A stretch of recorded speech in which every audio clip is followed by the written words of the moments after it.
Assalamu alaikum and hello everyone, welcome back to my channel.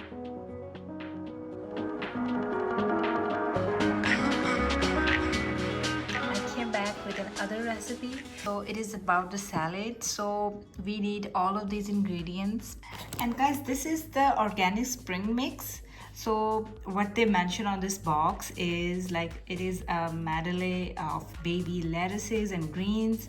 So in this box we have baby lettuces and baby spinach, and then we have broccoli, and also I will add soy sauce, and this is the chili sauce, and then we have green olives. So if you don't have green olives, you can add black olive, and then we also going to add vinegar. This is the white vinegar. We have this chipotle ranch dressing, and I got it from Target. So if you want to add dressing, so this is good. Yeah, it is good in taste. We have sausage. This is the homemade sausage. So yeah, let's go and make this yummy salad.